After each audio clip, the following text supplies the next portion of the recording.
Longhorn Nation, we're back.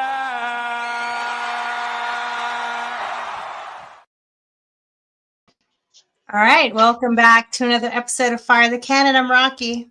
And I'm Megan, and we are Fire the Cannon. Welcome back, Megan. Thanks. How are you doing? Good. It was Halloween weekend. It was time change weekend, which everybody loves to change the time. Why are we still doing this in 2025? Changing the time. I think I'm probably in the minority. I want it to stay this time. Yes, going back and forth is crazy. Is the worst. Crazy pants. Yeah. Yeah. And it's really hard on the dogs. I'm not out harvesting. The dogs are set on a certain time of eating and they're like begging and starving. So we have to like ease them into the new time. And I feel bad for the dogs that don't know it's not 5:30. Just really thrown off by the time. Yeah. But also too, so I have trigger finger where my middle finger gets locked. So, and trigger finger, like it's some kind of like tendon gets locked, whatever. I guess I've used my middle finger too much in my lifetime. I don't know, but I have to get these massive needles in my hand every 7-8 months. And I had to go today, and now it's all bruised and swollen, and my finger feels like a numb, fat hot dog. So I can't type with my hand. So it'll take me a second if I push the wrong button. But it's the worst. Anyway, but other than that, we got to hang out for Halloween together, Megan. We did. That's kind of become a little tradition of ours. Like it's been fun to go out to your place, and I don't generally live in places that have like, since I moved out of Avery Ranch, like I haven't lived in homes that have had like a lot of kids around. I tend to be a little more rural, so it is fun to come over and hand out candy and see all the kids. And you always have like the hoppin' house on Halloween. Yeah, we try to. We always do the karaoke, and we have gift bags for kids that sing karaoke, and they love to sing karaoke. And of course, the biggest song this year was we're going up, up, up. You know, the K-pop song, the Demon Hunters. Every kid wanted to sing that song, boys and girls. But this year, Nadia set up like a tattoo shop, which she was set up this whole thing to make it look like she was giving the kids temporary tattoos, and they love that. So we had a good time, but. Anyway, so tonight, Megan, we have lots to talk about. We'll go around the 40 with the volleyball. Ooh, we watched that game during Halloween night too. That was scary to say the least. Volleyball, women's basketball, and men's basketball kicked off this week. Off to very different starts. We'll talk about that. Football, yay! We were at the game, Megan. All gas, no breaks. We were back at the DKR. That was awesome. You always have the great tailgate. We were out there early morning. All gas, no breaks until they weren't. College football rankings are out. So what do we think about Texas being number 11? And then, of course, we'll recap last weekend and how it impacted the new top 25. And then we'll make our picks for this coming weekend. And we have a couple of fun top stories to tell. All right, Megan, let's dive into it. Let's jump in. Let's go. Let's go. Texas volleyball. You and I watched that game at the Aggies. It was a big game, 18-0, undefeated. It's hard to stay undefeated, but damn. We watched that game during the volleyball, like trying to give out candy. Yeah, we had karaoke going and the iPad going. We actually had a few people come by and they're like, oh, volleyball's on. Like it's so cool to see that, right? Like I feel like it's such a neat thing where people are excited about women's sports now. We were actually talking about this in a work seminar, just like how many people are watching women's sports, how much the popularity has grown. So I can't remember in years past, like when you would have volleyball or women's basketball on and people they might notice it or be like, oh, that's cool. But like people were stopping and watching, oh, the game's on, we have to watch. Like that was cool. I love seeing that. So unfortunately, not Texas's best outing. The Aggies just seem to have Texas's number here recently in volleyball. But that Aggie game was good. Give them credit. They went 5 sets. I mean, Texas was poised. It was almost the reverse sweep. It was. Texas was poised for a reverse sweep. It was so close. But the Aggies just, I think that little extra home court advantage and they got it over the line. So good for them. Good for them. Yeah. Yep, that's right, CB. Aggies ended 2 long streaks. They ended last year's 2. They're only SEC team to hand it to Texas at the beginning last season. This weekend, though, Texas lost at A&M and then came back and got swept at home after going so long without even dropping a set, right? There's so many matches without even dropping a set. They lose to Aggies. They come home and they drop. They get swept by number 3 Kentucky, respectable number 3, but it's just long road, long, hard competition, and but they get a little bit of rest right now. They don't play again until this coming Friday. They go to Florida though, and then the season's already winding down. They only have 2 more SEC matches at Auburn and home against South Carolina. That will be senior night probably because it's the last home game of the season. Then they go to the SEC championships. And can you believe volleyball season is already headed to national championship tournament like this quick? Yeah, it's crazy. It's absolutely crazy. The season has flown by. That is for sure. But yeah, I mean, you look at it too, and I was thinking about football. It feels like everything has just like zipped by so quickly. We know that, football. I was about never again do I want to do a full month away, 42 days in between home games. But you look up and we play against Vanderbilt, and then all of a sudden, geez, we only have 4 more games left in the regular season, or excuse me, 3 more games left in the regular season. So that was a crazy kind of eye opener here. But yeah, it's been incredible how fast this year has gone. Maybe that's I know. It's gone so fast. We only have 3 more games of Texas football regular season. Yeah, that's wild. We know we get at least 4 because we know we made a bowl. Let's see how we get if we can get to the playoffs. All right, playoffs. All right, Texas women's basketball. They were just off the Final Four. They released this new team photo. They look so good. But also, speaking of Final Four, they got fancy, gorgeous new rings. Megan, did you see their new rings? This is the photo that Vic Schaefer shared. How beautiful is this? Yeah, that's awesome. Ring? And did you actually hear about this too? For those listening, it's really cool. Like, Rocky, will you pull it back up? It's the championship ring is a reasonable Here's some size. more views of it. Yeah, but it's got the jeweled Longhorn logo just dead center, and then that's surrounded by a bunch of diamonds, and then it says Texas Longhorn, and on the side it says Texas Fight.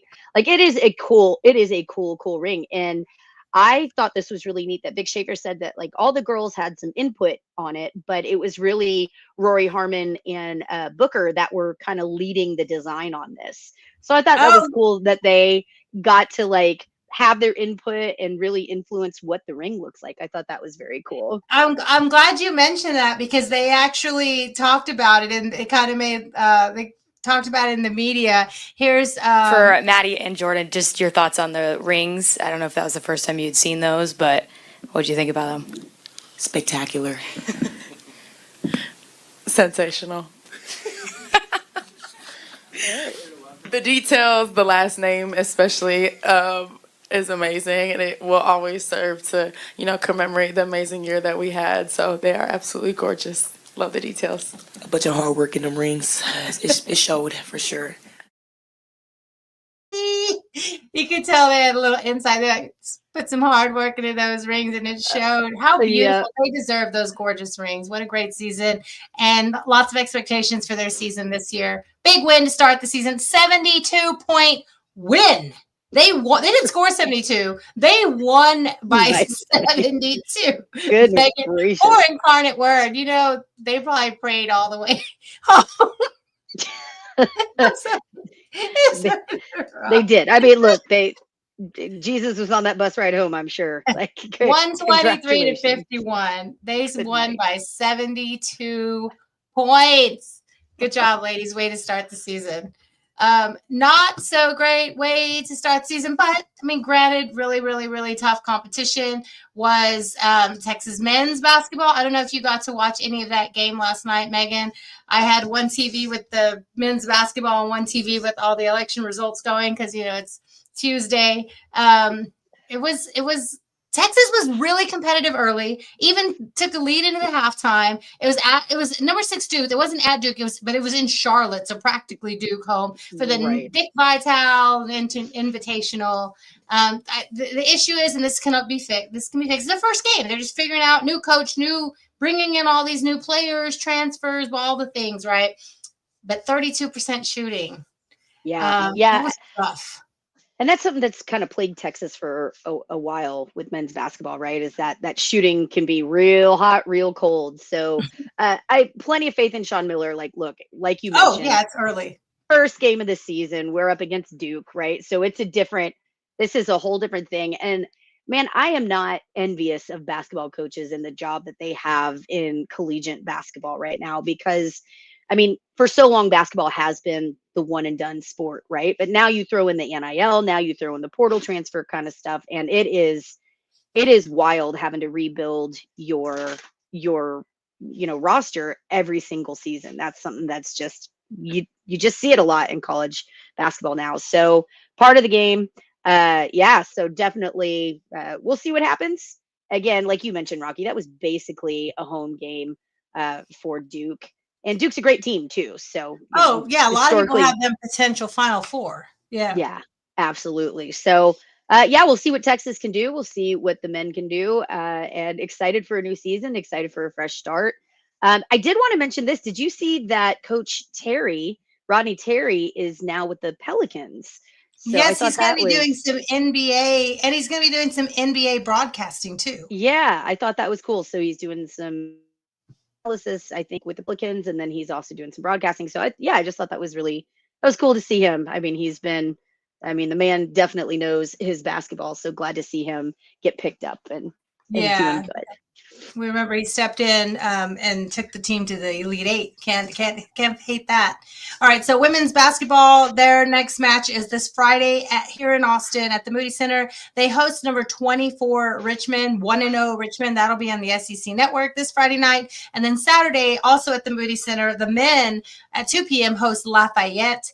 That's also on the SEC Network, so you can see men and women this weekend.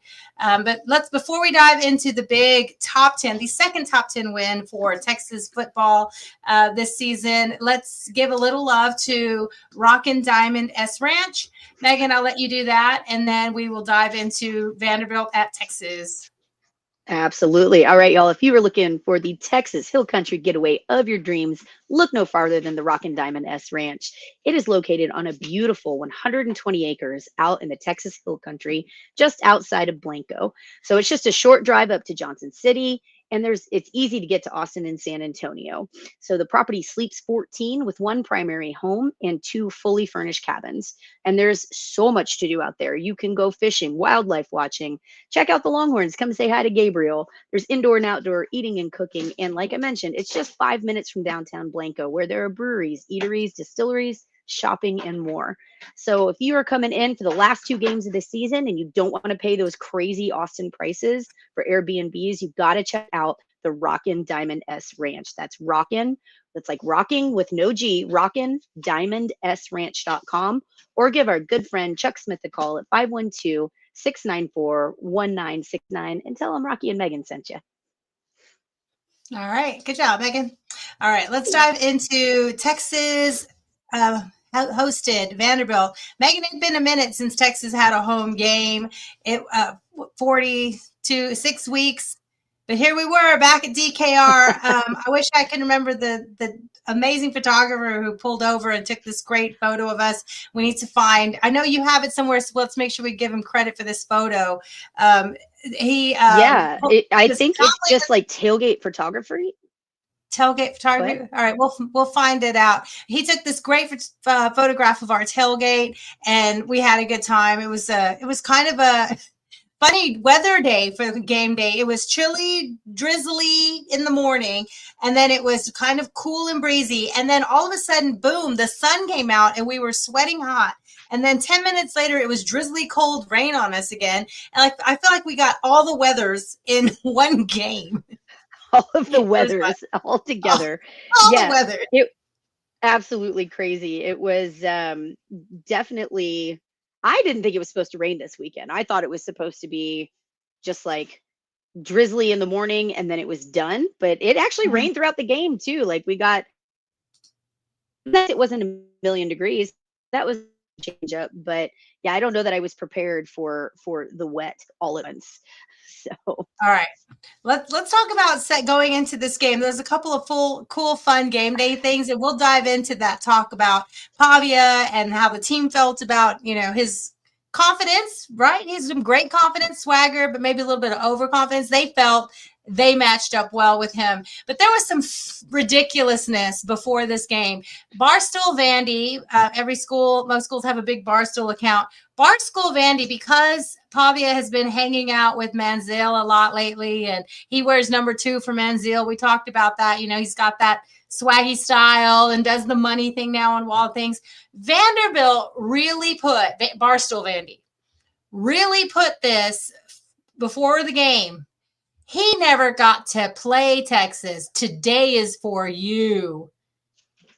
Okay, it's not for the Vanderbilt alumni who stood by for years and years waiting for a great team. It's not for the players on the field. It's not for the students enrolled and paying big money to go to Vanderbilt.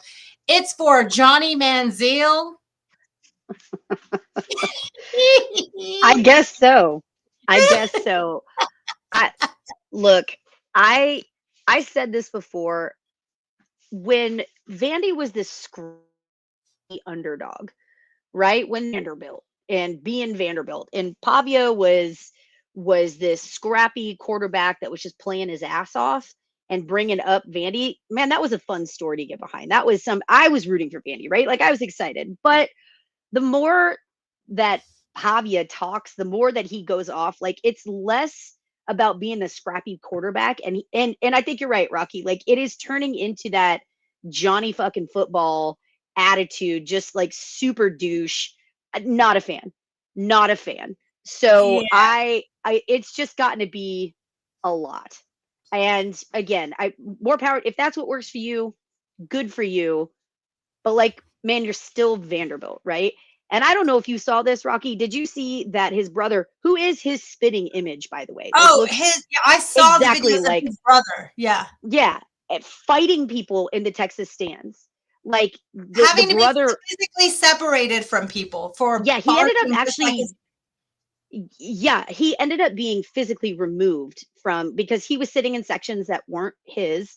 And I saw some people online like, who cares? Like his brother's playing in the biggest game of his life. I'm like, first of all, shouldn't be the biggest game of his life. Secondly, it matters. You have tickets for a reason. Like Other the people pay good money for you to not stand in their way. right, and I don't stand during a game. That's fine, but like No, but I'm stand in saying your he was seats. not in his Stand seat. in your seats. Yeah. Yeah.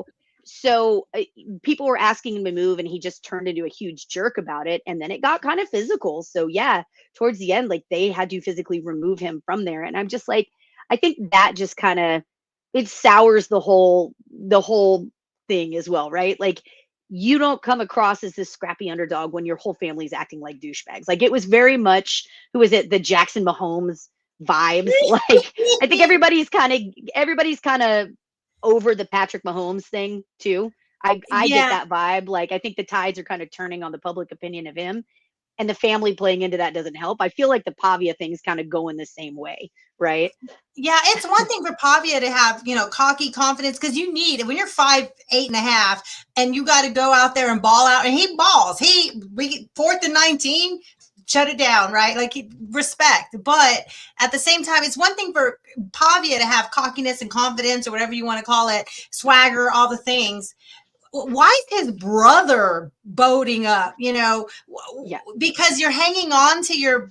I don't get it. I mean, whatever. Anyway, yeah, he was causing a problem too. But let me tell you who was not causing a problem, which there's been some like conversation over the year. Reba McEntire, about her. Is she an Aggie fan? Is she a Longhorn fan? Well, she left no doubt that she is a Longhorn fan. So she put this video after the comeback Mississippi State last week. She put this fun video of her cheering for Texas. And then I'm going to show you what the media team for Texas, who stays winning, right? What the media team for Texas did.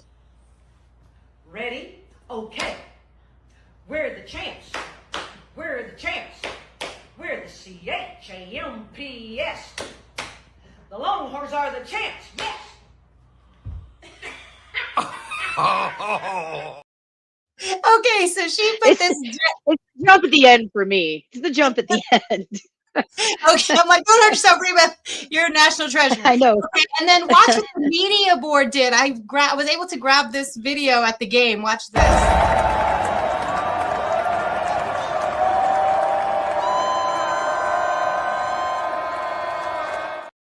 If you're listening, they took her little dance and they put her up on the screen for the Get Loud.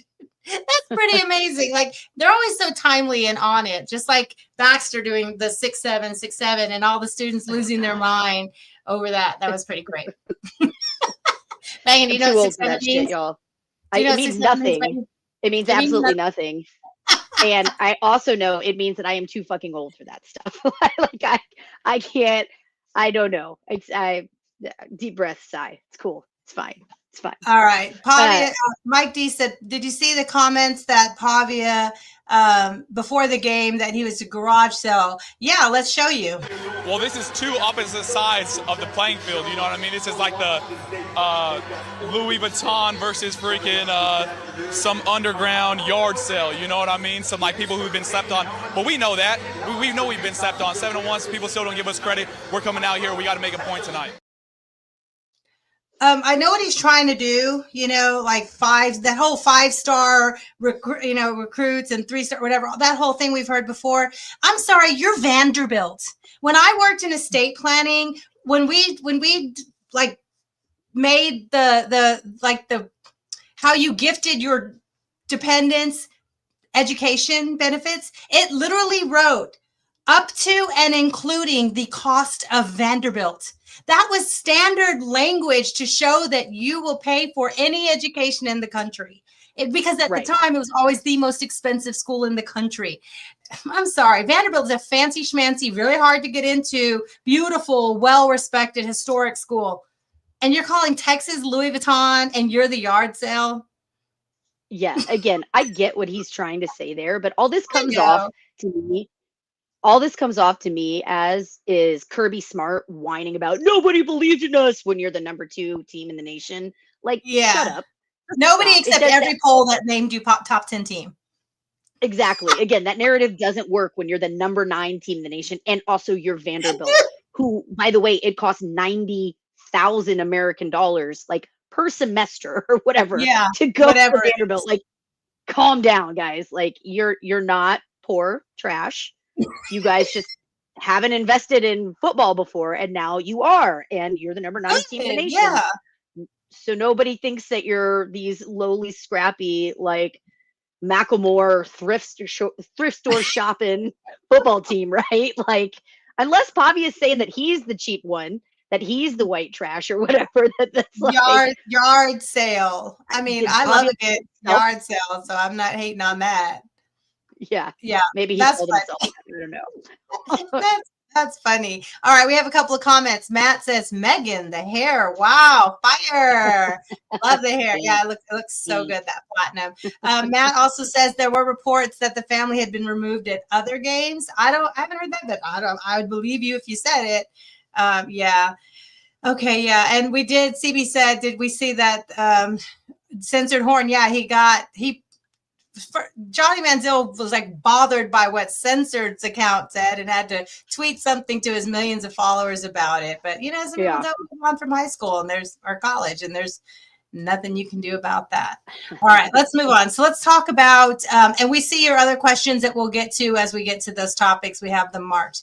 All right, so let's dive into the offense, Megan. This was, the best offensive performance for 3.5 quarters that Texas has played all year. Let's talk about what changes have taken place that could have contributed to this. We know Arch's stats, 25 for 33, 328 yards, 3 touchdowns, no interceptions. He's doing a fantastic job of protecting the ball. I'll name a couple of things I've seen that have really, I think, have made an impact, and then you let me know what you think has really made an impact on this offense. The wide receivers are blocking their asses off. We know big difference. Yeah.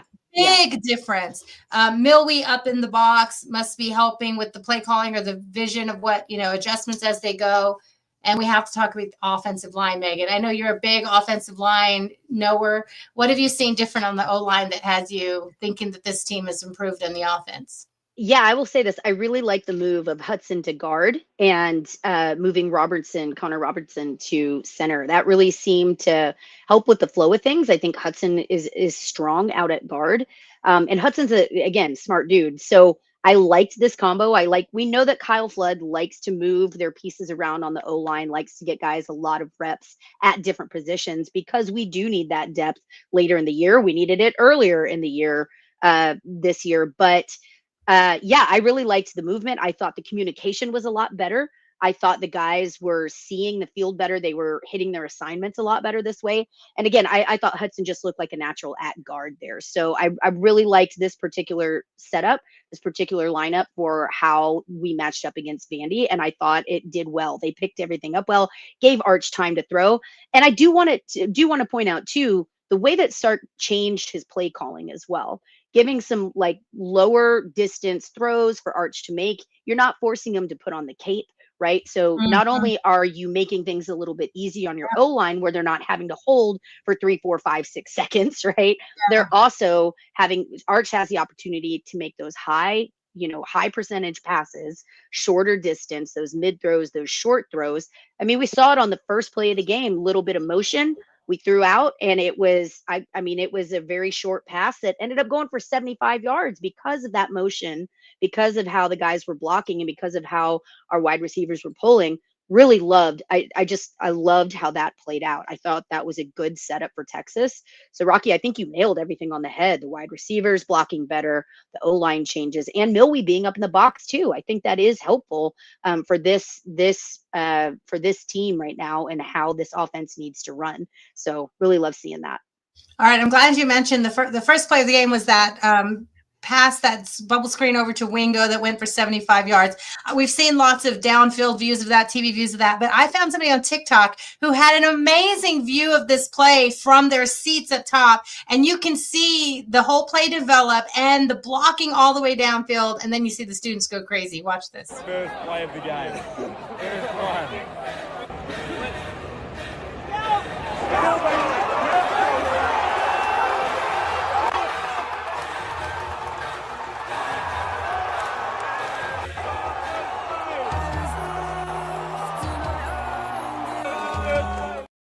What a great view. I guess in the video he took his friend from Australia to his first ever football game, college football game, and that was the first play of the game. And that was amazing. But you can see in that video just, I think it's Moore, and I think Indries pops out, but they're just really holding their blocks. And earlier in the season, that wasn't always happening. But you can, and even Wingo had to adjust and reach out a step for that ball because, Arch put it where he was on the run to get it. But even then, it was just a step in front, and Wingo reached out for that and was gone on the run.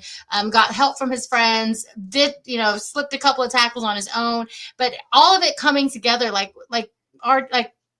Coach Stark always says, like in defense, if one person misses an assignment, somebody else can help clean up. But in offense, if one person misses an assignment, the whole thing is gone, right? Like everyone has to do their job. And in this, right off the bat, it felt like everyone was focused and intentional and fired up to be home. And that first play really set the tone for the next 3.5 quarters of all gas.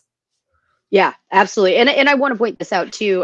For those, we haven't talked about Parker in a little bit, but Parker Fleming, Statso War on Twitter, does some great numbers, does some great stats. He is a TCU guy, so we don't see him quite as much as we used to in years past. But he did a really cool graph here who said who targets the motioned players most often. And of course, our guy Babers picked that up and said for years that he's advocated for Sark to use more targets to motion, targeting the player in motion and shifting prior to the snap. It's been a cheat code for Arch in the last 2 games. It is averaging 16 yards per attempt and completing 88% of their targets in motion. So yeah, if you look at this chart on here, guys, you can see that Texas is all the way to the right. So again, high completion percentage, and how often are they targeting them?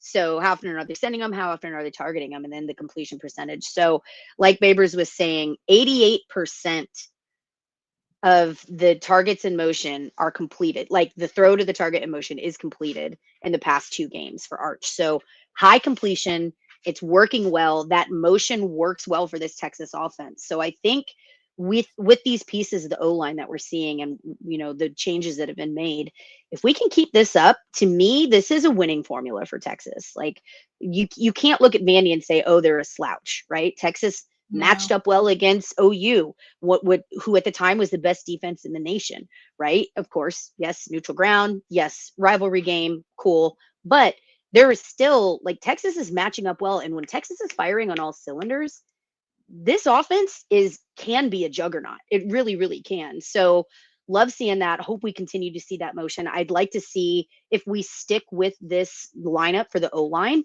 and to see if we continue using him in that way as the games go on. All right. So good job, offense. Best performance in the offensive line that we love in the combination.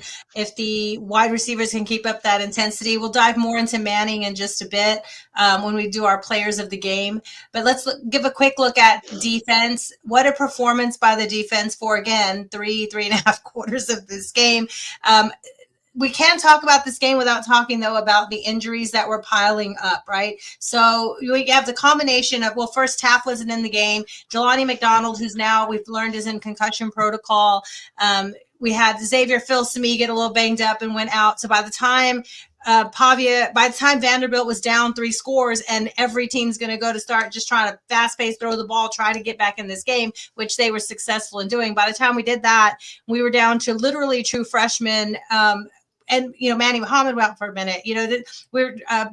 Gilbo was in and out. I think he struggled a bit in the game. But then we were down to true freshmen, including, Jonah Williams was out there at safety for a bit. So it got down to the youngins getting some really intense, serious reps, which hopefully will pay off later in the season when the time gets serious for them. But we have to talk about the injuries when we mentioned the big comeback, right? That was a factor, but props to Pavia because 4th and 19 was amazing, like back in their own end zone.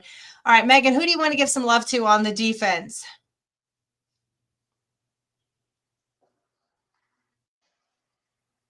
Yeah, I would say, who do you want to give some love to on the defense? Oh, I lost her. All right, let's talk about the sacks. I think she'll log back in. I think she's having technical issues. All right, let's talk about the 6 sacks on this team. Megan will join us back. Oh, here she is. There you are. Hey. I was just going to say, who do you want to give some love to on the defense? We know that they've accumulated 6 sacks of Pavia. Who do you want to give some love to? Oh, yeah. Sorry, offensive defense. I had to reload real quick. Oh, that's all right. We're talking about the defensive sacks. I know you wanted to give some love to accumulating all those sacks. Yeah, absolutely. Look, I want to shout out Ethan Burke. I thought he had one of his best games that we've seen him in. That man was a man on fire. We heard his name left, right. Again, 2 sacks, 3 tackles for loss. He was in there. He was hyped. He was in their face. And what I think didn't really show in the stats as well is, like, this man was all over the field. He was putting the pressure on. He was getting through. And when he wasn't the guy making the actual tackle, he was the one putting pressure to corral, right? So I think he, and of course, Colin Simmons, I know we're going to talk about him a little bit here, so I won't steal too much of that thunder. But yeah, man, Ethan Burke just had a great game. Loved what he had to say. Loved, they were hyped up for this game. I think they all heard Pavia talking a little bit. And I think it, maybe it hyped him up. But yeah, shout out to Ethan Burke for that. All right, let's show the video. This is the little quick video of Ethan Burke's sack on Pavia, which ended up putting them back on the 2-yard line.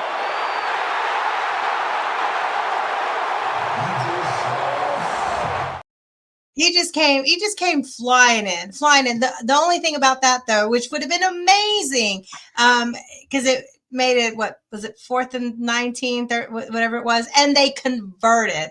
I mean, again, we were down to the true freshmen at corners and safeties, but that's okay. You got to defend that. 4th and 19 from their own goal line. Okay. Anyway, they'll clean that up, I'm sure. Again, though, I do think it is worth mentioning, like, we did rotate a lot of guys in and out, both on offense and defense. I mean, ball was getting passed around a lot on offense, but defense, we had a high rotation. It's one of the things that really works about this Texas team. And I think this is where we see the breakdown in defense a little bit. When teams go tempo against us, that's where things get a little tricky for this Texas defense, because Texas thrives when they are able to get fresh legs in constantly. So when the offense is taking a little bit of time and having some substitutions, then allowing for the defensive substitution, we do really well. We get those fresh legs in. But when a team goes tempo against us, when they keep that up and going and doesn't allow for those defensive substitutions, that's when things can get a little crazy for Texas. So I think that's what we've seen when these teams get, in the fourth quarter and they're trying to make these comebacks, they're in that 2-minute offense. That's where you see some of the cracks in this Texas defense, just without that ability to make those substitutions. It does affect how they scheme together, how they play, things like that. Yeah, we've been talking about bringing in Leal Clark and this coaching staff that's just genius at creating pressure and having the best edge room in the country and some of the best linebackers in the country. And we've been waiting for it to come together, right? In the last few weeks, it's really coming together. But in this game, 5 different players had at least a sack and at least a tackle for loss. Like Ethan Burke, Colin Simmons, Anthony Hill, Trey Moore, Brad Spence, all recorded at least 1 sack and at least 1 tackle for loss. That is impressive. Ethan Burke, again, we'll just keep giving him shout outs, but he was asked in the media availability about this defensive effort, and he had to credit the coaching staff. Yeah, no, it was good. I think we had 6 sacks. Someone told me they gave up 7 on the year, so it's just a credit to the coaches putting us in the right spot and creating the right plan and helping us out throughout the week and us playing as one as a defensive line. Love it. Love it. All right. We'll give our players of the game in just a minute, give a little bit more love, but quick shout out, quick thought on special teams. It wasn't anything stunning, remarkable, because teams aren't going to kick at Ryan Niblett anymore, right? They even had different kick returners, Townsend, Vasic, like players that are up there defending that first line of defense for the return. They were being kicked at and they had to grab the ball and go forward. But Niblett had 1 opportunity, he ran it back for 12 yards. That's all the opportunity he had. Megan, you've had some, I'm not going to say concerns, but you've had some questions about Shipley and his range and reliability of this game. 2 for 3 field goal attempts. He's solid on the PATs, but what do you think about? Do you still think they should take the points with Shipley as the kicker? It depends on how close we are. If our offense can get us within 50 yards or less, sure. But it's once we hit that 50-yard mark, that's where he just gets a little inconsistent. That's where he struggled a bit. So we saw him miss that one. I think it was at 51 or 52 in this game, but we've seen it in the past couple games. I mean, really, he's a little inconsistent when you get him past that 50-yard line. So yes, take the points. He hasn't made any past 50. But also be situationally aware too. So, can we get within that 50-yard mark? Then if so, cool. I feel better. Okay. All right. Bo Meester only had 1 punt opportunity. Can you believe that? We only punted 1 time in this game. And Vanderbilt was a solid defense. They were ranked in the top 20, 25 in a lot of areas, including third down defense and tackles for loss, different areas. And they were able to only punt 1 time in this game. Good job. All right, Megan, players of the game. Let's see. I have to give some love. I'll start. Arch Manning, concussion protocol all week, even though he was still driving, right? He was in concussion protocol, and there was all these questions. Was he going to play?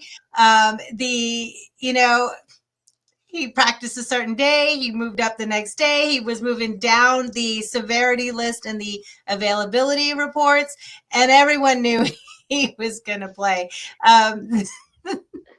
Let's see. What was I going to say? Oh, yeah. I'm going to play this video. This is somebody asked, did we see the video of Arch getting hype before the game?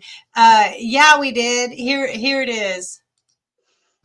Order as a starter last week on the road against Mississippi State.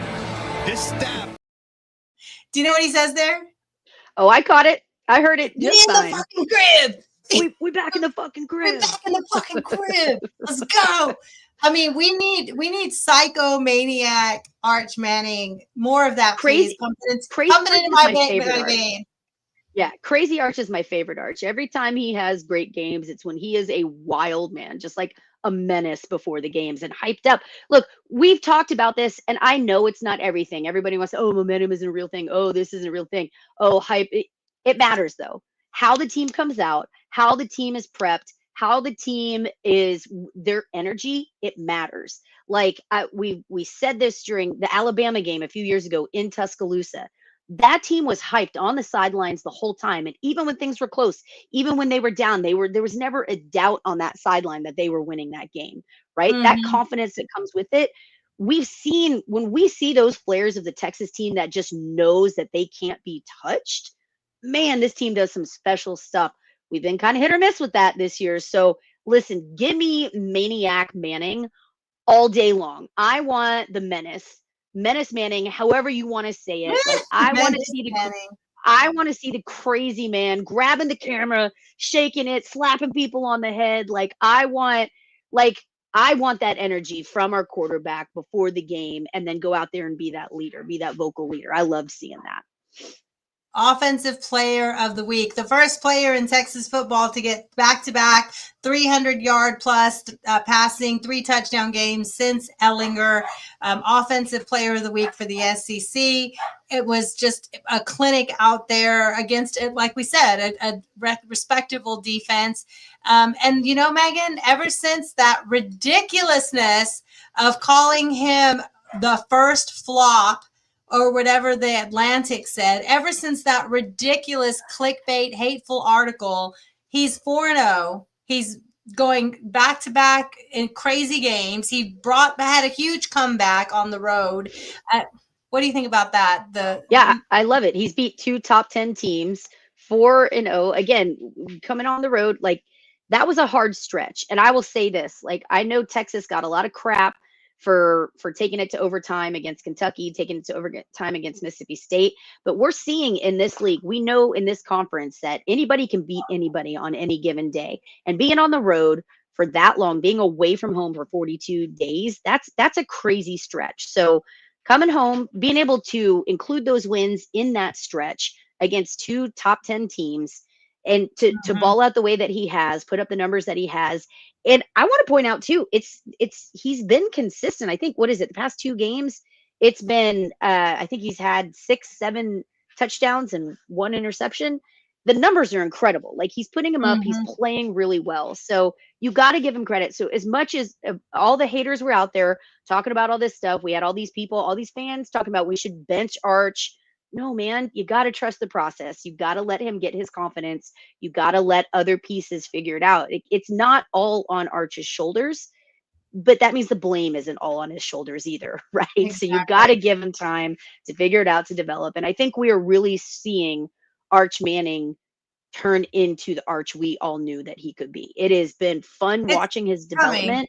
Yeah, it's fun watching that confidence come. It's fun watching that development and seeing how he's figuring out defenses. You're watching it real time, y'all. This is like a treat to watch. It really is. Like you go back and you watch the Ohio State game, watch some of those earlier season games. You can see the development of Arch Manning just game to game to game. And yes, there have been some questions, right? He's missed some obvious passes. There's been some games he just hasn't had a great game, but he's also been contending with that new O-line. He's also been dealing with some injuries and guys going in and out. But again, but pay attention to what he's doing, how he's reading, who he's seeing, how he's seeing the field. It has been a treat. It really has. Like it has been fun to watch. So I hope that we appreciate that while we have him. I hope that Texas fans appreciate what we have, because this kid's going to be really special. And I think this Texas team, I'm high on him right now. I'm high in Texas right now. Yeah. as long as everyone around them keeps stepping up too. The offensive line, their performance absolutely leads to whether or not Arch is when he's being pressured 70, 80% of the time, and when he's being hit 15, 20 times a game, that's not conducive to his, breakout performance. But when the offensive line steps up, the wide receivers going the extra mile to block or the extra mile to reach out and really make a play for him, all those things add up. CB, you're mentioning a video that was being shown, like that blew up about Arch. I'm not sure which one you're talking about, but tag us in the video so we can see what you're talking about, because I want to know what blew up. All right. But yeah, that was our Manning moment. All right, back to players of the game. Megan, do you have a defensive player that you really want to give some love to? Defensive player of the game? Well, I did shut out Ethan Burke, so we'll accept that there. But man, Colin Simmons, I've got to bring him up again too. I mean, he was. I loved watching him jaw just enough. You know what I mean? Like, I want my big uglies to be big and ugly. And I like that little bit of that smack talking and that run it, like, just enough. Don't take it too far. Don't get too crazy. But I appreciated Colin Simmons. Like, he was not going to be denied in this game. Again, just his attitude out there. And this is another guy. We're really seeing him come into his own. We know that we've missed Mookie out there. We know that we've missed that vocal leadership of Michael Taft, but it seems to me like Colin Simmons is really kind of taking that torch in Mookie's absence, and he's out there, he's talking, he's directing, he's using his voice. I love it. So yeah, shout out to Colin. All right, here was Simmons to start the game. He came out hot. The first drive of the game, not only did he sack Pavia to start the game, he recovered the fumble himself. Here it is. As a running back, Pavia, their leading rusher and total. Colin Simmons, the pressure. And Texas has the ball inside the 30.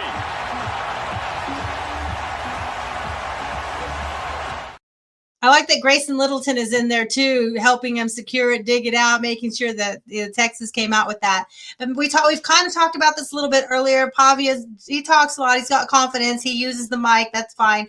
But the Texas defense was just tired of hearing it from him, right? And here's Manny Muhammad talking about Colin Simmons. Someone mentioned this in the comments earlier, but yeah, they were tired of hearing about Pavia running his mouth. He was talking about that all week. How you about to go get him? He was talking about that all week. Because he didn't like his swagger, he didn't like his confidence, he felt like he was a little too cocky. So he been saying that all week. I ain't like, we all been saying that all week. Chippy game, wasn't it? Yeah. I ain't gonna lie, we all been saying that all week. They were tired of hearing him. So here's the thing about running your mouth. Here's the thing about running your mouth. You better back it up, man. You better back it up, right? So I think, I suppose we should be thanking Pavia for that extra little bit of motivation, for that extra little bit of nastiness on the defense, because they heard him and they answered, and I love seeing it. I love seeing it. Yeah, Louis Vuitton, right, against their Louis Vanderbilt yard sale. I think Vanderbilt yard sales have Louis Vuitton. Like, I don't know. Anyway, I guess your yard dog ended up being a Chihuahua. Good try though, buddy. All right, I have to say the most impactful players of the game were the refs. Yeah. Texas survived. Texas won. Texas gave up 4th and 19, not the refs. Texas missed tackles late in the game, not the refs.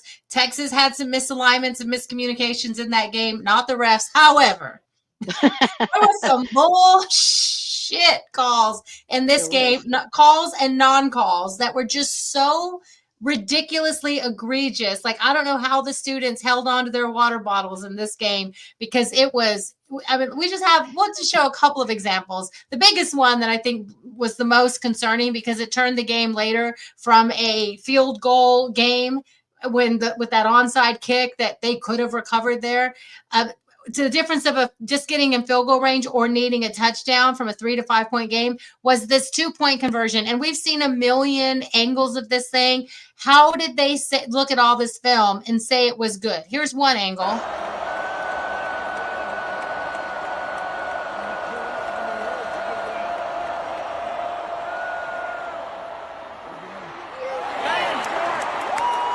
That's on us. We got to take the coaching. I don't think we ever.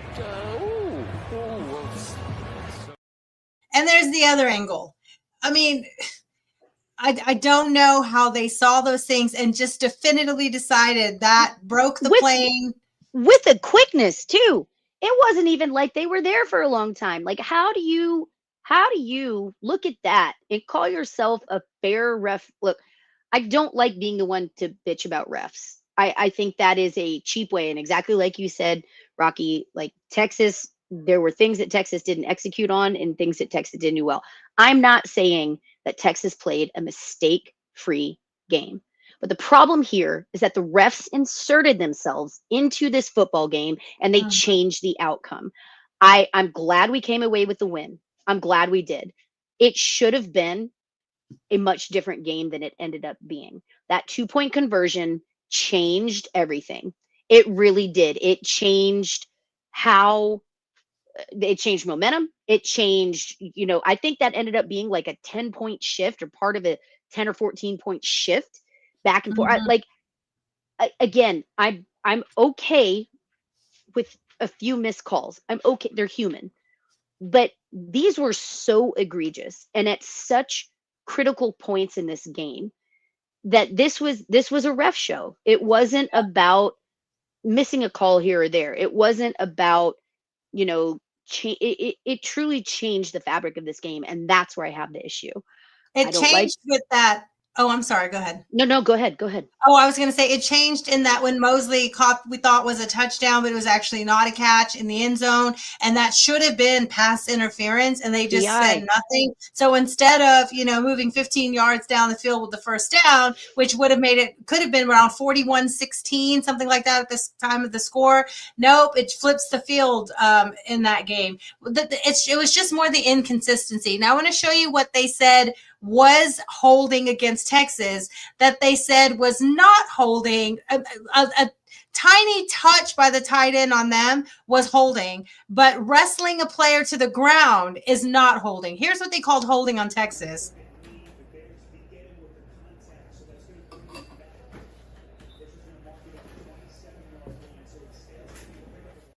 I didn't even say anything there. They called it on 83. I don't know what was there. And this is what they did. They had no call. A.J. Newberry, the running back. Pavia. Lance Jackson, Pavia scores there on the side because no one can get to him to tackle him because they're being pancaked to the ground. I think that was Lance Jackson there that was from behind. Yeah, from behind. To be clear, from behind. Yeah. That is not a holding. Right.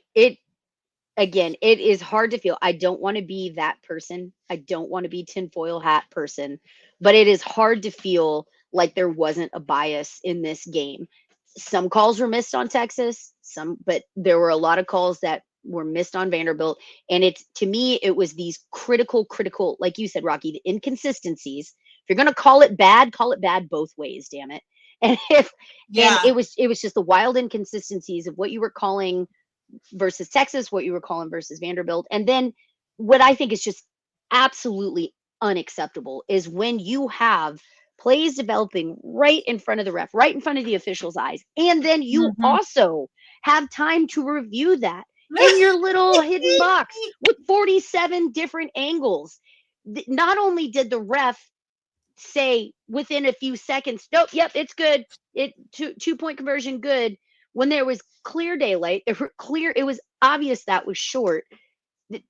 Again, I don't see how that happens. It is infuriating. It is frustrating. And we are going to get a point, like it feels like officiating is getting worse and worse.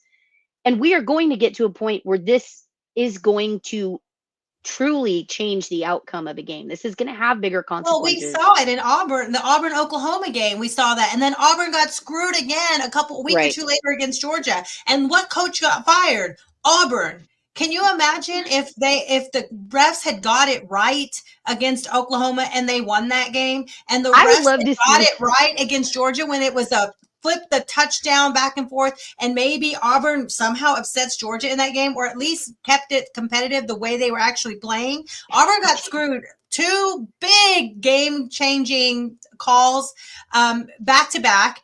Rocky, that coach is not being fired right now, maybe. That's valid. Hugh Freeze would still have a job, a guaranteed job. If he beats both Oklahoma and Georgia, We're not talking about Hugh Freeze being fired. We're not talking about that being questioned. So I don't know. Maybe Auburn fans I'm just are. saying there's bigger pictures out there. Agreed. It's not just, oh, get over it. They missed calls. No, they're costing. This is having huge. Yeah, absolutely. I'm not crying for Texas. I'm not crying, but I'm not complaining just because, oh, they missed a call for Texas. I'm saying these are big, egregious, missed, game-changing calls, and putting out a statement later doesn't make it better. And where's the accountability for the refs? Like, what are they doing to show that these refs are being trained better or held accountable for egregious? Yeah. The only thing that I've seen, which was wild, is when the SEC released the statement, I saw that they did remove an officiating crew, which, like, okay, cool. That feels like actual real world consequences. What I really like, Rocky, we talked about this. We've seen it a few times. I wish every conference would implement this. The ACC is doing the live review where we can listen in, where the studio audience gets to listen in, right? The viewing audience gets to listen in and hear exactly what the officials are saying and what the office is saying and how they're calling it in. To me, that's like putting a body cam on a police officer. You're keeping it honest. You're keeping the process transparent. I like that. I think that keeps them more honest to themselves, right? I think it holds them more accountable. It's a simple, small change. The technology is obviously already there. I love what the ACC is doing with that. I would absolutely love to see that where all of the conferences adopt that, where you can actually hear real time as they're making decisions. They're walking you through the process and you can hear real time what they're saying. Because I think that at least gives us, that even gets the fans kind of off their back a little bit. If you understand that process, cool. Maybe you get it a little bit more. Maybe you see behind that curtain a little bit more. But again, I think it holds that accountability way more than just trust us. We got it right. Yeah. All right. Miracle Martinez, great point. And I'm getting ready for this. Get prepared because it's going to be worse at the Georgia game. We know Georgia, the team with the most arrests, happens to be the least penalized team in the SEC. Is there a correlation there? I don't know. How does that? This is not 6'7". This is me balancing the thought of how are they like literally the most arrested team in the SEC is also the least penalized team in the SEC. Oh, but when Texas, I'm kind of glad they got this drama of referee, which could have been distraction / frustration or whatever, all the things. And Sark had to say, he even addressed it in the media availability that he has to remind them, like, let me handle the refs, you play the game or whatever. But I'm kind of glad they had this little issue and it didn't cost them a game here at home, because now they can know, like, one, Georgia's a team, and we'll talk about this next week, but Georgia's a team that will play the full 60 minutes. They've been down in almost every game lately, and they fight back and they win late. That's one thing Texas has to remember, not letting up. But also, the refs are going to favor Georgia. They always do. The refs, especially in Athens, the refs are going to help them out. And Texas has to stay focused. I'm applauding your comments here. I'm Rocky. making a great point here. Great point. There's no longer the golf clap, it's the Kirby clap, right? Kirby's practicing this time. Yeah, but great point. I'm this is a good teaching point. As the week off, they can focus on that and be a good reminder. Megan, go ahead. Yeah, one thing I did want to say. So Coach Stark did say that he's going to turn in Vanderbilt's late 2-point conversion call, Emmett Mosley's non-touchdown catch in the fourth quarter that should have been the PI, and that 3rd and 2 false start on Brandon Baker to the league office. So Stark straight out said those are at least the 3 that he's turning in, because those were the most egregious. That was another one we didn't really talk about too much, but that 3rd and 2 false start against Baker, where literally it should have been offensive. There was a touch on the defense. Yep. Here's the photo. Yeah. So their guys jumped across. Like, if you watch the video, I know it can be a little, if you're just looking at this still shot, you're thinking, oh, maybe I'm not seeing the whole thing. But what actually happened was Texas O-line was perfect. They didn't move. They didn't budge. Defense jumped. They had 2 guys jump across and make contact. And that's when our offense moved. And it was called offensive false start on Texas. And again, that was a 3rd and 2. This changed the game. This changed the plays. This changed it changes how things go.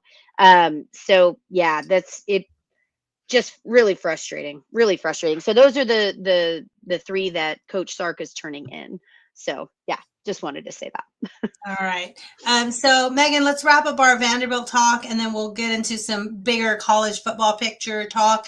What did we learn about this team in this game, and does it change at all your prediction for the rest of the season, knowing we have at Georgia, we have a bye week, and then at Georgia, home against Arkansas, and then home against the Aggies, number 3 in the country. What did you learn about this team, and does it change your season, your feel for the season? Yeah, like I said earlier, I'm high on this Texas team. I initially, at the beginning of this season, I didn't think this was how we were going to get here, but I called Texas being 10 and 2. I think that is still on the table. I am really high on this Texas team right now, and I agree, Rocky. If Texas can keep making those steps and keep improving every game, and the O-line can give us a performance like they gave against Vanderbilt, I think this Texas team has a really good chance of winning out the rest of the season. I think Georgia looks beatable. We are going to talk about them a little bit more. We will do a Georgia preview game or preview show before we get into that game. But and also, Rocky, I think I've shared this with you. We have a very special guest for that. So we are going to be joined by lifetime Longhorn Fozzie Whitaker to talk about the Georgia game. So yeah, Fozzie's coming. Wow, he's going to come. Yeah, he's so big time now. I know. I felt he's so big time, very honored. But he was excited to talk about the Georgia game, so we'll have him on for that preview. But yeah, look, I think the goals are on the table. I think it is this Texas team is showing a ton of improvement. And again, I feel if you just look at the box score, this Vanderbilt game looked closer than it really was. But again, that was because of the refs inserting themselves. They really did change the outcome of that game.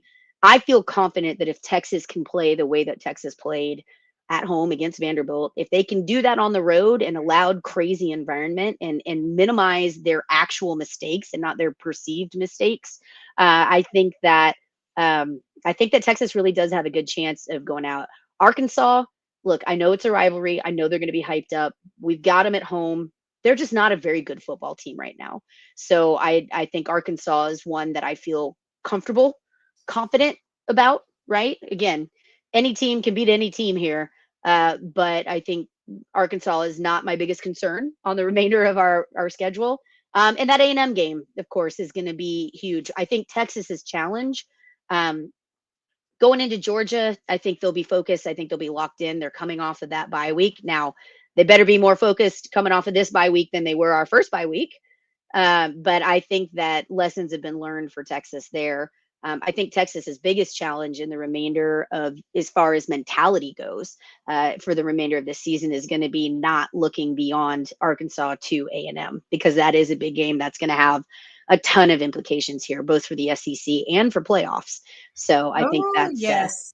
Yeah. So how about you, Rocky? How are you feeling? Same predictions? How are you feeling? Yeah, I like that you mentioned Arkansas. Here they are down in the bottom of this chart. Kentucky, overall the worst team in the SEC, but this chart, I think it was CJ Vogel that posted this chart of the different teams. Look how evenly matched OU and Texas are. Isn't that crazy? Yeah. Except when they actually play, there's a big difference. I think this team. At the end of the day, we now have 12 top 10, 12 ranked wins, so top 25 wins, which is more than any team in the past 3 years, any other college football program. No one has beaten more top 12 top 15, 25 teams than Texas. You'll get there. I'll get there. It's easy for me to say. This gives me hope that they can put together a better offense, and that they're seeing what's working, and that Sark he always talks about, judging himself first and critiquing himself first and being the first to, self-evaluate and constantly be challenging himself. And for a minute, it was kind of feeling like he was getting a little stubborn, but then we see, wow, he really is. He's changing, as much as he loves those tight ends, he's willing to pull them out for some speedy receivers. He's willing to just do what this team does well and then let the running game come to him. And we had just enough. We didn't even talk about Wisner and Baxter, but just enough run. It was mostly Baxter in that 100 yards rushing in this game, but just enough run kept the offense going. They used him in the red zone, which was a happy surprise. It was overall, what I'm learning is that this team is together. They love each other. They're fighting through. They have a lot of confidence. I don't know if you got to see the Stampede, the podcast with Vince Young and Bob Ballou and Mac Brown this week, but they talked about Mac Brown talked about once you get confidence, it's on. It's a whole different thing. Yeah. It's a whole nother thing. Like once you get, confidence from actually experience success. Right. And so now that they're having a little success, it's on. Like they can really start focusing and challenging at home against Vanderbilt, respectable, good team. Nothing like the talent and roster that Georgia has. They still have NFL talent all over the field, just like Florida. That's what I said about Florida. They may be 0 and whatever. They are loaded with NFL talent, and I didn't think we would go in there and win, and we didn't. That's I'm not going to give away Georgia stuff next week, but I just feel like that roster and Kirby Smart having Sark's number and a night game in Athens, woohoo. I have confidence that Texas will compete better than I thought they would 2 weeks ago. Calling that as a win. I just don't know how you do that yet, but I hope I'm wrong. Florida State, Hurricanes, Clemson. We'll see which one goes first. We'll talk about good. That perfect to lead us, Mike D, into our talk about college football overall. So let's recap the big games of last weekend. You mentioned Florida State, Miami, and Clemson. Which of those games? They're never firing Dabo Swinney. That's what I was going to say. Dabo ain't. Holy roller, Dabo ain't ever getting fired from Clemson. Dabo ain't going nowhere. He's the last to leave. Okay, so let's kind of recap the biggest game. I think the most surprising game of the week was OU going into Tennessee and really manhandling them more than the score. They had Aguilar, their superstar quarterback that they're all pumped up and excited about. They had him, even though he threw for 400-something yards, he threw critical interceptions. They couldn't run the ball on OU, and they came out of there with a really impressive resume win. Yeah, look, on the road. Yeah, I give credit where it's due. The Sooners went in. I thought for sure Tennessee in that environment in the night game, I thought Tennessee was going to come in and really expose OU. And what ended up happening was OU stood up and showed out, man. They played a damn good game. So I'm happy. Again, the upside to that is it just makes Texas's win over them look even better. That's a resume builder, even more so. So I guess thank you, Burt Vegetables. We appreciate you for that. But yeah, that truly was an impressive win. You got to just call it what it is. Call it what it is. It's funny because last week, Ole Miss, Lane Kiffin was kind of ragging on burnt vegetables because they went in there and beat them. And then he got head coaches of the week, and it says Brent Venables, and Lane Kiffin put, congrats, Venables.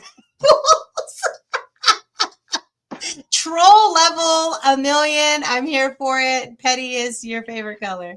Petty is my favorite color. Yeah. All right. Another big game. We were kind of looking at Georgia. They survived Florida. Gunnar Stockton and DJ Lagway, neither had an impressive game. Both terrible QBRs, 72 Stockton, 54 Lagway. It was interesting is they were really evenly matched. They both rushed for about the same, passed for about the same, similar time of possession, similar penalties, all of it. The difference was Georgia completed third downs enough. Florida 2 for 11 on third down and 0 for 2 on fourth downs. I think that was the big difference. But I think the biggest thing is when they went for those fourth downs was the issue. They were down 17-20 in field goal range with the kicker. And instead of taking the points to tie the game, they went for it on fourth and they got stopped. And later they're down 4 points, which you can't take the field goal. It doesn't matter because there's only a couple minutes left.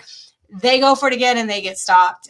So that was a interesting game. I think we were all watching that game in the afternoon because of the impact it has for Texas playing Georgia. But again, yeah.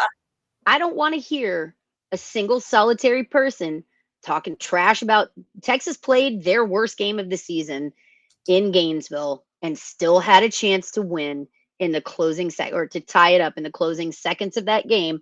I don't want to hear anybody talking shit about Texas with their Florida loss, because Florida has, like you said, Rocky, you called it early, you called it often. Florida does have the talent to be a really good team. And again, Dallas Wilson, he tore us up, man. He tore us up. And him being out, Florida lost him for the season. That's going to make a difference. That made a difference in this game with against Georgia. So, Lord. Yep. Dallas Wilson, superstar phenom, freshman wide receiver who happened to make a surprise, amazing appearance against Texas, lit us up and then hurt his foot in this game, and he's out for the season. I think the biggest story of this game might be, though, taking a knee at the end, Georgia, when they were up by only 4 and the spread was 7.5, and all these people had money for them to cover. And if they had even just walked in the touchdown with 1 yard away, millions of people would have made, or thousands of people would have made money. They did not cover. I think that was the biggest story of the game. All right. Matt says Miami might be happy when Carson Beck leaves. Miami back into top 10 for some reason, went into SMU and lost in overtime. And Megan, I have a question for you. Why do some people get to behave this way?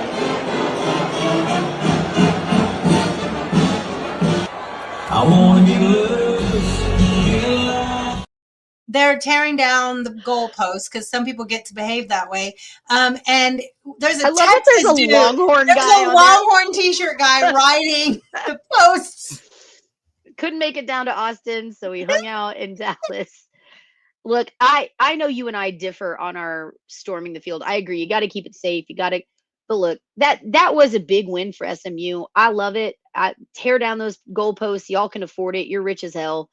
I like seeing it. But I agree. There's some folks that get away with it, some folks that don't. Maybe even that up a little bit. I heard something pretty funny about that, though, when they tore down the goalpost, because there's not really a river nearby. There's not like a body of water. Where do you take it? They threw it in the fountain. they threw the goalpost in the fountain on campus. Well, they're not the ones who got to clean it all up. So right. No, that's fair. But hey, good for SMU. Again, that was another one that they hadn't had a top 10 loss in years, like decades. Yeah. When you mean? SMU hadn't had a top 10 win. Sorry, win. Yeah. No, they had losses. They had not had a top 10 win. That was another one that I thought, for sure Miami was going to kind of roll that game, but goodness gracious, SMU showed up. Miami fell apart, but SMU showed up and did enough. That was impressive. Yeah, that was good. Carson Beck has been throwing the ball really, really well to the other team lately, and it helped SMU. A couple other games that mattered. Cincinnati lost at Utah. Texas Tech won again. They are now a top 10 team. They whooped up on Kansas State, who just whooped up on Kansas. I actually thought Kansas State would win this game at home because they played so well the week before. Nope. Another interesting game, USC won at Nebraska. I know you like Nebraska. They were up 14-6 at the half. They have not beaten a ranked team, Nebraska. They're now 0-30 in their last 30 games against ranked teams. 0-30. Yeah, Nebraska's definitely going through some historical bad times, and I believe that their mimic Mahomes, was it this game that he was out? Raiola? He got hurt in this game. He got hurt in this game and left in this game, but they were up 14-6 at half. Yeah, he's out for this season. I'm pretty sure it was like a collarbone, like he broke his clavicle. Yeah, that's terrible. You don't want that with anybody. Another big game. We mentioned a couple more games, and then we'll move on. Duke went into Clemson and won 46-45. And the reason this matters is, one, because, kick Clemson down while they're down. But Duke was down by 7 for most of the fourth quarter, and then they finally got a touchdown to tie it up. But they went for 2 and got it. And so they were up by 1. How bold on the road to go for 2 and get it. If you make it, you're the smartest coach ever. If you don't make it, you're the dumbest coach ever. Yeah, I mean, I like it because it's Duke versus Clemson. Like, I think, while Duke has been okay, you're still at Clemson, and I think, the longer that game goes, the less of a chance you have to win. So go for it. Put it all out there. Yeah, and they put Duke with another troll post. They put Death, quotes, Death Valley, and they put Death Valley as a spirit of Halloween. Nice. I appreciate it. That's pretty good. Anyway, Clemson had 40 seconds left on the clock with the ball, and the kiddo from Westlake couldn't get it done. They ended up fumbling the ball, and Duke got it. All right, Kentucky went into Auburn and beat them 10-3, and the only reason that matters is because Auburn fired their coach. All right. That's not funny they got fired. It's everything else funny. All right, Megan, you want to talk about, we'll quickly talk about there's preseason teams that are not even ranked anymore, which tells us what preseason rankings mean. It does. And I just wanted to point this out because, again, I know Texas fans have been kind of hard on Texas, but guys, it's a long season. We got a long way to go. I think we could all agree that preseason is caca anyway, right? But Texas being ranked number 1 with an unexperienced line and with a new quarterback, that was a stretch. I do still think Texas is getting penalized in the AP a little bit because of the AP writers' unrealistic expectations for Texas at the beginning of the season. I feel like they haven't let that go, and they're comparing Texas now to what they thought Texas would be. You know what I'm saying? Like, they're still grading Texas by what they thought they should be at the beginning of the season versus what they're actually putting on the field right now. But I did want to point this out. So preseason teams that were ranked that are no longer ranked: number 2, Penn State; number 4, Clemson; number 9, LSU; number 11, Arizona State; number 12, Illinois; number 13, South Carolina; number 15, Florida; 16, SMU; 17, Kansas State; 22, Iowa State; 25, Boise State. So look, I know it sucks to feel like, oh, we were quote unquote supposed to be number 1, but y'all, we're back in the AP, and we're moving our way up in the AP. That first CFP rankings just dropped, and I like where Texas sits. I like where Texas sits here, and you got to look at it like there are a lot of other teams out there. It's been a wild ride this year. It really has. It's been crazy, and there've been a lot of twists and turns. So I'm not upset about where Texas is, all things considered. So with that, Rocky, do you want to jump into the schedule? Yeah, I mean, at least we're not Penn State, who's now 3-5, and a lot of people had them as some people had voted them number 1 team in the country. Okay, going in, let's go ahead and look at the new college football rankings. This is let me open that. Okay, here we go. I'm going to make sure it's big enough to see it.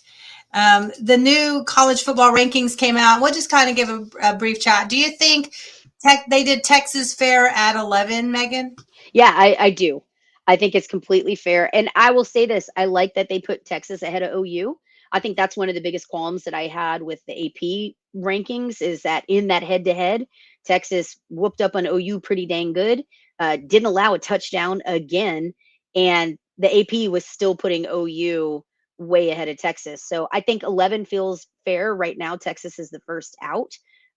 We'll see how that plays out, of course. But I like it. I mean, I think given that we do have 2 losses, we lost to, again, the Ohio State loss, I don't think is hurting Texas's resume that much. The Florida loss is a little bit, but I think Texas is getting credit for being in the SEC. I think they're getting credit for having those hard games on the road. So, Texas wins out here. They control their own destiny. You beat number 5 Georgia and number 3 A&M. Texas will be in the playoffs. Like, that's, to me, handle your business, finish your games out strong, have a good showing, and the rest takes care of itself. I really that means beating 4 top 10 teams this season. That's crazy. Yeah. Mike D said, do you think should be ranked higher than Notre Dame? Notre Dame lost to Miami to start the season, who's now fallen off, and they lost at home to the Aggies. That's okay, respectable loss. The Aggies are now number 3 in the country, and it was a 1-possession game.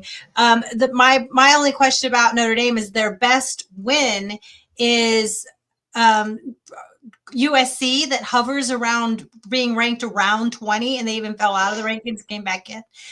That's their best win right now. I don't know anything on their resume that has them with potential to out resume Texas. Texas is ugly, unacceptable loss at Florida will look bad because Florida fired their coach later.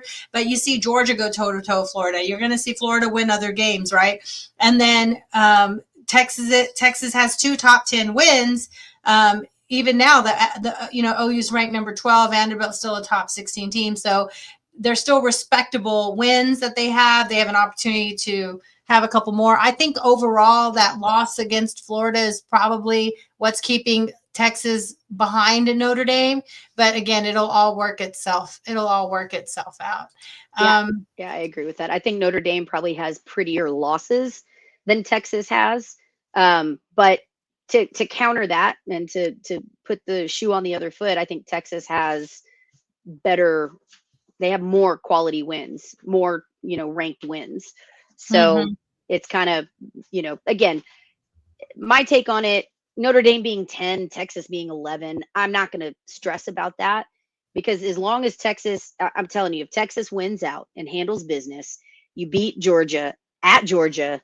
You beat Arkansas at home. You beat the number 3 team in the nation in Texas A&M.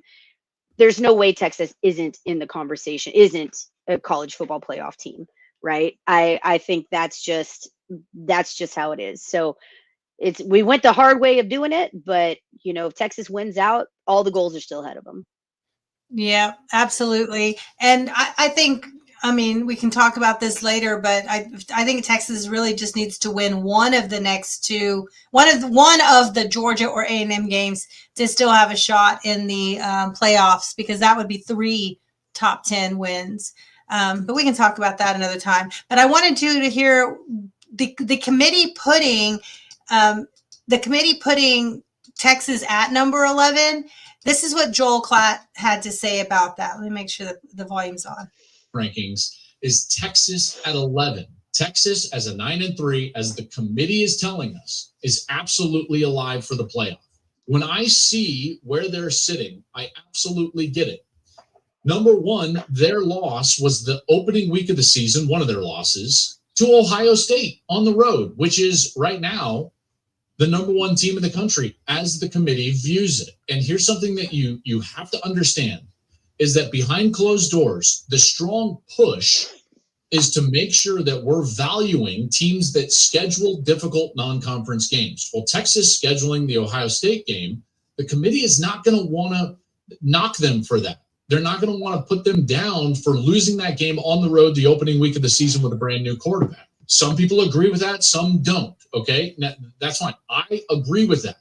We need to get to a place in college football where we encourage games like that in the non-conference. And guess what? Texas has so much ammunition left on their schedule that them being at 11 right now, they're still in a good position whether they win out or not. Now, they can't go 8-4, obviously, but they still have 2 monster games in the SEC right now left on their schedule in their last 3. They've got to go to Georgia November 15th. Then they're going to have Arkansas at home and Texas A&M at home. So bang, my biggest takeaway again is the committee is telling us that a 9-3 Texas team is not only in the mix, but maybe likely in. Thoughts, Megan? He's not wrong. Again, I would like it better if Texas closed out and won all 3, but I think the argument still is valid that Texas could still drop 1 game if it's to Georgia or to A&M. You could still drop 1 game and still be in that conversation. You should still be in as a playoff team. So I like it. I appreciate that they're saying that the committee is trying to value the harder non-conference scheduling, because that is an argument, right? Like, we as fans love to watch it.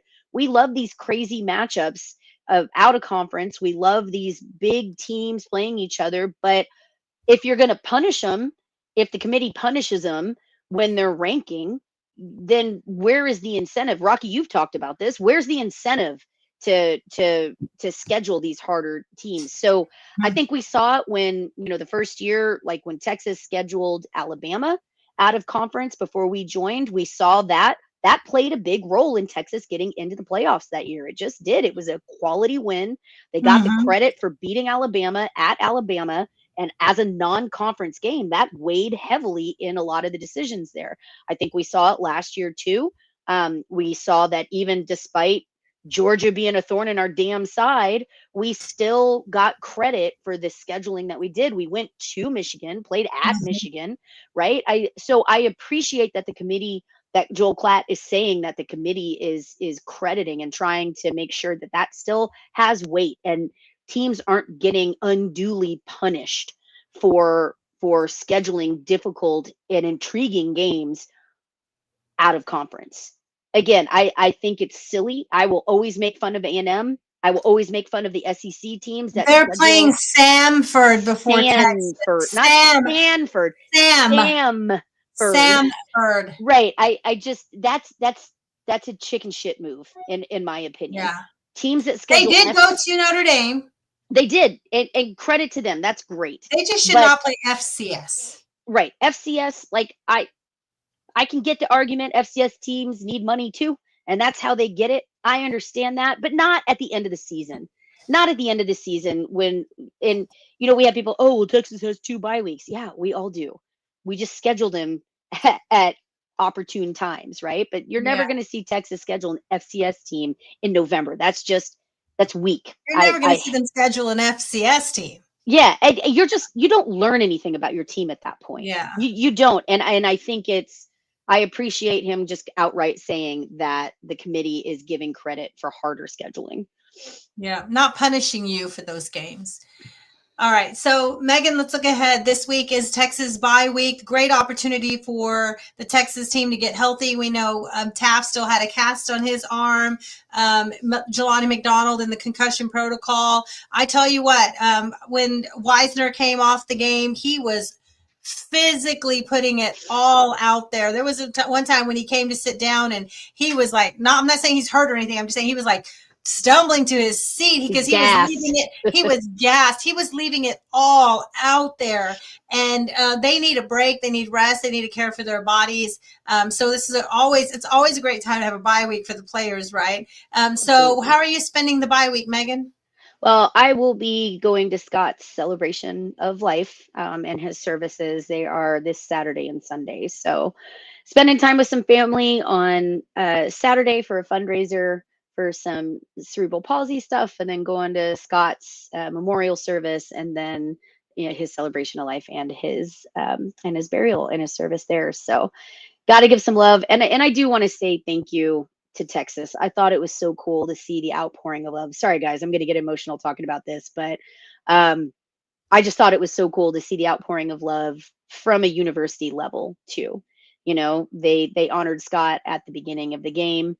And we've seen baseball, and Del Conte mentioned him in his 40-acre update, his weekly update. I just thought that was what a cool legacy that Scott leaves behind, to have such an impact that the university honors you on so many levels. So, and thank you to all the fans too who've reached out and who knew Scott and who loved him and who shared their stories. And just I'm happy for that. It made me really happy to see. So yeah, I got a picture of it, Megan. I'll show you because I was able to grab this screenshot when they put your car.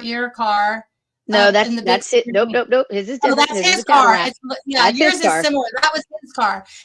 In memoriam Scott Wilson, and they put it up and they made a big announcement of, his record, legend with the sports programs and athletics, and that was really great. It was cool. So it was cool. Well, how about you? What are you getting into this weekend? I'm going to Colorado. To our Richard's daughter, my stepdaughter that I've raised since she was 1.5, 2 years old. My bonus daughter, Camilla. She's at Colorado. Her and her boyfriend are Colorado State. And Nadia got into Colorado State, one of the schools she got into. So we're going to go visit and tour. And they have a rugby team, and they have a home football game that I don't think we'll be able to go to because, one, it'll be too cold, but also Night game in Colorado, that's freaking cold. And two, Naughty's still on crutches. So we'll see if we can reasonably get, no one's at these games in Colorado State because they fired their coach and they're terrible and they're not even favored at home. But they do have a night game in Colorado State. So we might go to that game.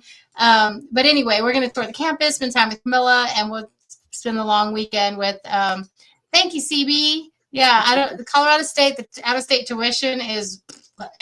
So that's probably not a realistic option, but we'll go look and see. Anyway, let's dive into some college football this weekend. Lots of Texas teams are playing. UTSA is in Florida. Houston's in Florida. SMU goes to Boston College after their big win against Miami.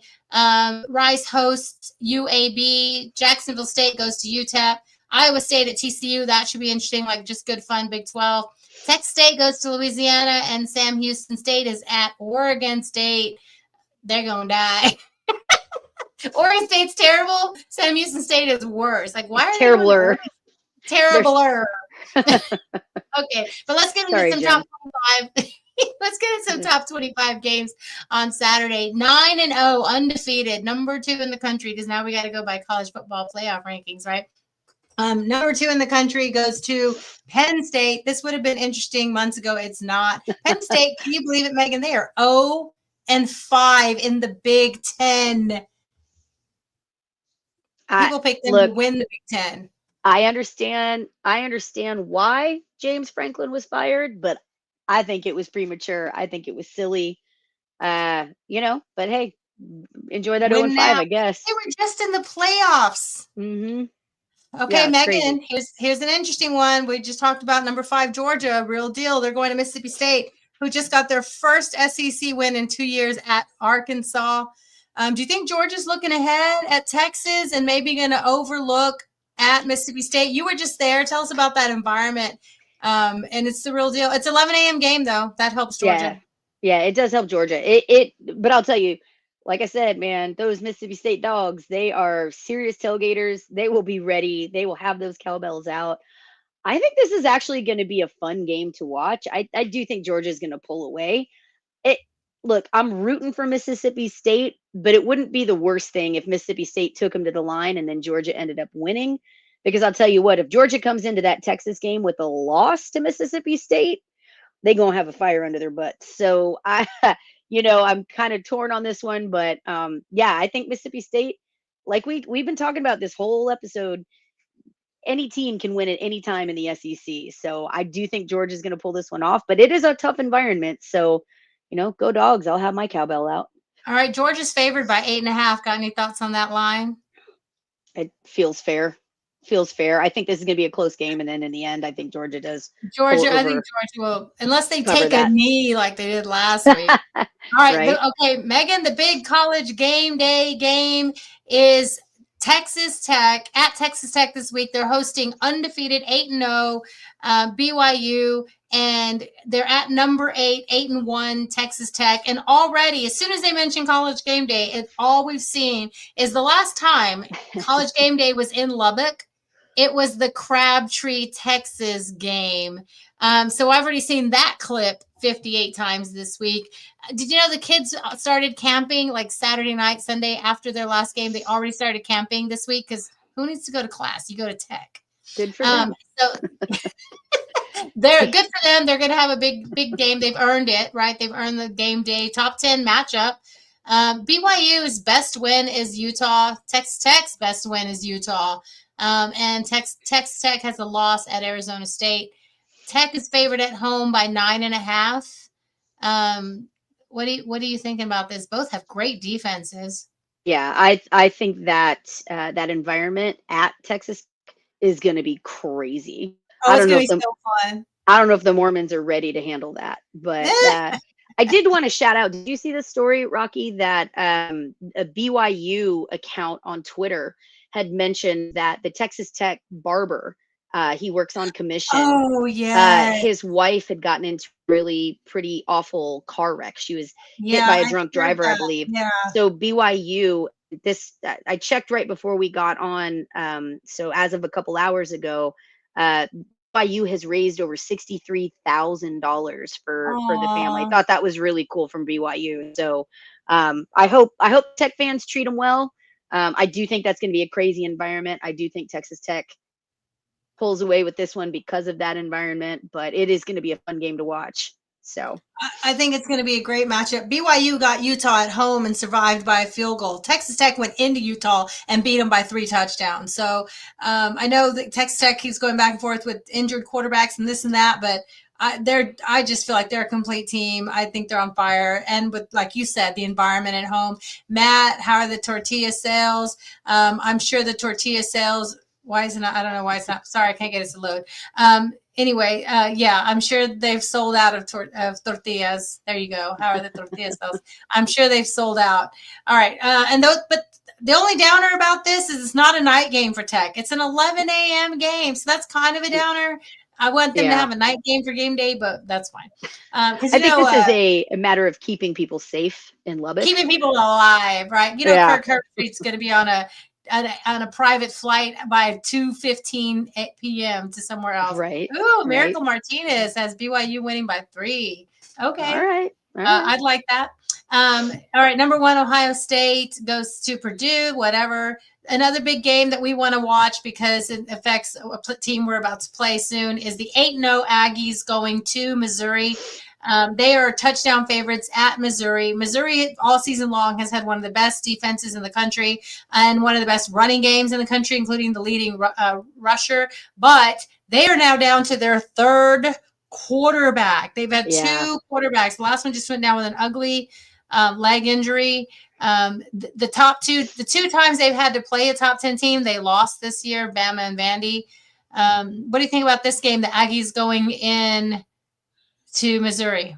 I'll be honest, Rocky, if that quarterback situation was a little different, I would be calling this differently. But I think A&M goes in and handles business. Unfortunately, I just don't think Missouri is going to be able to score points on A&M.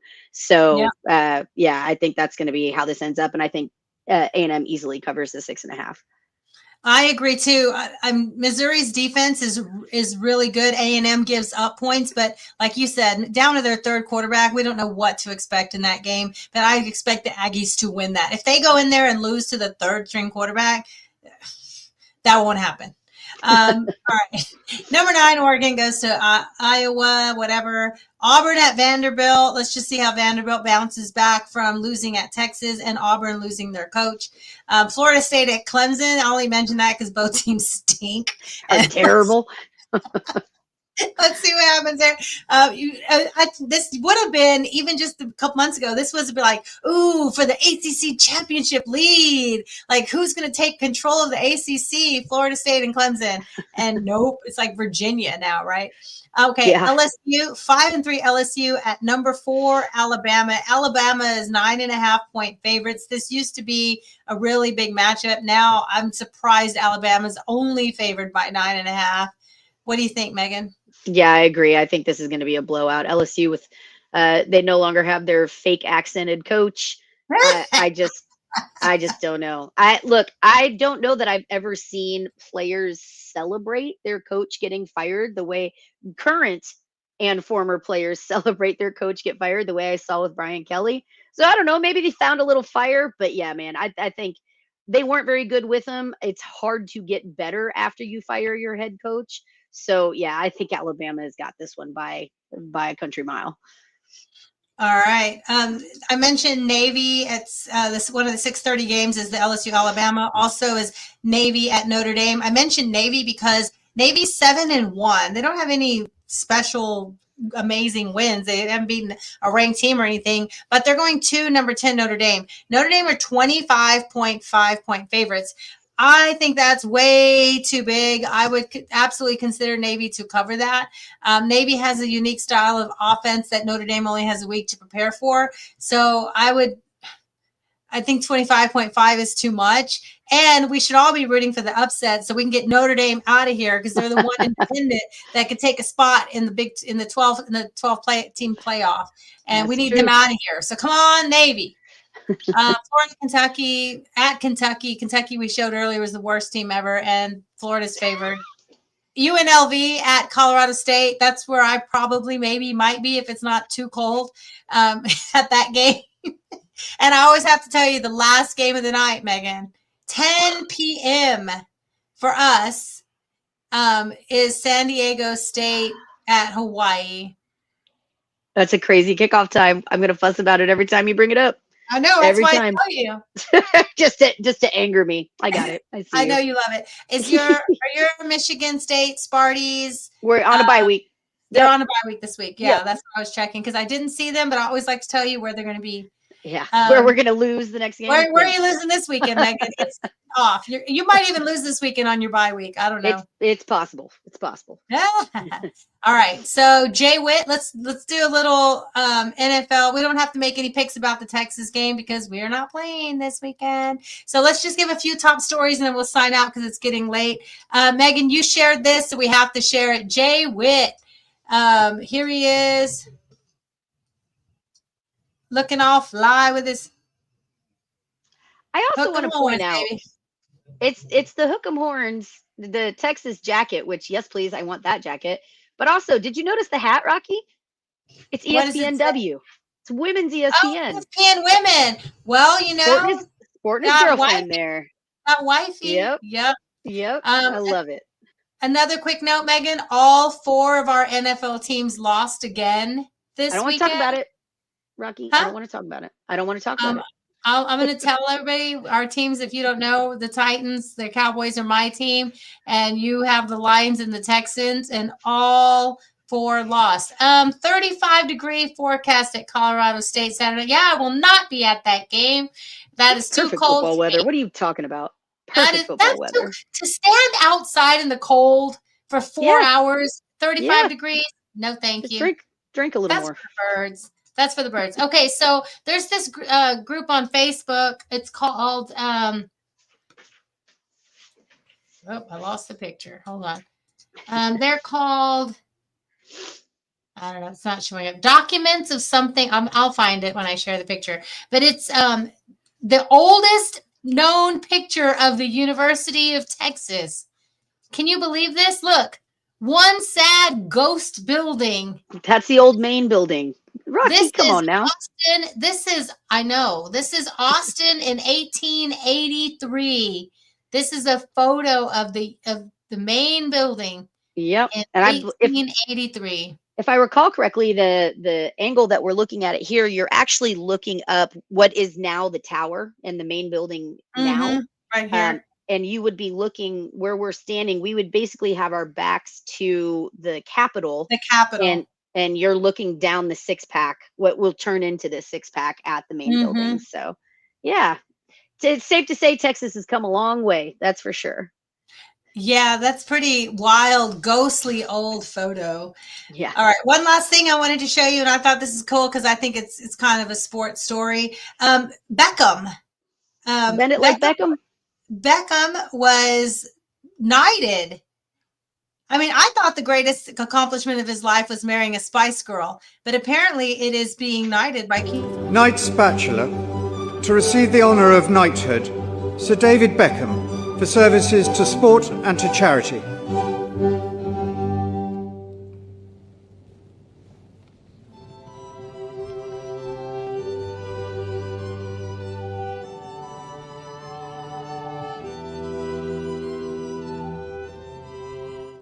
There you go. Sir David Beckham. Cool. Sir David and Lady Spice for Girl. Sport and Lady for Posh charity. Spice Yeah. and Sir David Beckham. That's pretty cool to get knighted by the king for his contributions in sport and charity. Yeah. Yeah, absolutely. Well, that's cool, man. I mean, the Royals aren't my jams, but I appreciate King Charles, though. He got real old real fast. I feel like it's like, He's you know, how been you watch, old. but I know, but you know how you see the presidents like age super quickly when they get into office? I feel like King Charles did that too. Like all of a sudden he's just super old. I have mixed feelings on the royal family because one, you know, Richard's British and we get to spend time in England and it's kind of fun and neat to follow them. Also, the ridiculous waste and pomp and circumstance for humans, just any, you know, anyway, I'm torn, but it is like it's also kind of cool to see stuff like that, like getting knighted. That's pretty cool. But I also don't need nobody to knight me. I'm just kidding. Anyway, it's pretty cool. Anyway, all right. Good job, Megan. We don't have to stress this weekend because our team is not playing. Nope, we can just hate watch other teams. Hate watch other teams. I'm going to try to enjoy football, NFL this weekend too. That's something I didn't tell you. I was up in Dallas for the game against Arizona on Monday Night Football. So that was a good time. Some Texas family there. It was a good time to spend time with them. So we had a great time. Yeah, it was fun. So yeah. All right. Arizona beat the crap out of Dallas. That was embarrassing. Yeah. That was so bad. I will say this. Sorry, Cowboys fans. Sure, Dr. Rocky. Yeah, sorry, not sorry, but the last 2 games that I've been to at Cowboys Stadium, the team that I was rooting for beat the Cowboys pretty bad. Yeah, and which is crazy because the Cowboys are like historically pretty good there. Yeah. Practically undefeated at home. Unless Megan's there, then unless I'm there. All right, y'all. Well, hey, thank y'all for joining us. We appreciate you. As always, we ask you please like and subscribe on YouTube. We are at Fire the Cannon Podcast on Twitter and on Instagram. We are Fire the Cannon 1. We appreciate y'all being here. We love the conversations. We love y'all jumping in. We are going to have the weekend off. And then again, don't forget to join us next Wednesday for a very special guest. We'll have Ozzie Whitaker on the show to preview Georgia. So we're going to get his insights, talk a little bit about Third and Longhorn and all the projects he has going on. And then we'll talk Texas and we'll see, does Texas have a hope against Georgia? I think they do, Rocky. I'm excited to talk to you. Oh, we always have hope. Well, I'm excited to have that conversation. So you guys don't forget to join us. Thank you again. As always, I'm Megan. I'm Rocky. And we are Fire the Cannon. On third down, they ended up 9 of 16 on third down. How great is that? To think